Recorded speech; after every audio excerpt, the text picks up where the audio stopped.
আমি তোমাদের সাথে শেয়ার করব হোলি দিন আমি কিভাবে একদম রঙিন হয়ে গিয়েছিলাম। দেখো, আগেকার দিনে হোলি মানে ছিল পুরনো ছেঁড়া ফাটা জামা পরে রং খেলা, কারণ রঙের পর আর সেই জামা পরার যোগ্য থাকবে না তাই। আর এখনের দিনে ট্রেন্ডই হলো নতুন জামা কাপড় পরে রং খেলা, আবার রং মানে সাদা জামা কাপড় পরে খেলা। তো আমিও ভাবলাম সেই ট্রেন্ডে একটু গা ভাসানো যেতেই পারে। না, আমার গেঞ্জিটা নতুন না, পুরনোই গেঞ্জি, বাট সাদা, হ্যাপি হোলি লেখা আছে। এটা আগের বছর ভেবেছিলাম পরবো বলে, বাট পরা হয়নি হোলিতে। তাই ভাবলাম পুরোনো জামাটা এবারেই হোলিতে পরা যেতেই পারে। তো রঙের হাত থেকে একটু বাঁচানোর জন্য মাথায় রুমাল বেঁধে নিয়েছিলাম, কারণ এভাবেই সবাইকে দেখেছি রং থেকে বাঁচাতে। আর এইদিকে মাকে দেখছি সবকিছু থালাতে রেডি করে রেখেছে কীর্তন যখন বেরোবে তখন দেওয়ার জন্য। আচ্ছা, তোমাদের ওখানেও কি হোলিতে কীর্তন বেরোয়? আমাদের এখানে কিন্তু বেরোয়। আর সকালবেলা মা যে পুজো করেছিল তারই মিষ্টি দেখলাম।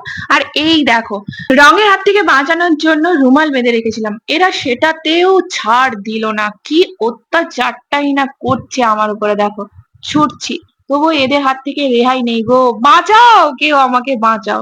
শেষ পর্যন্ত আর শেষ রক্ষাটা আমি করতে পারলাম না।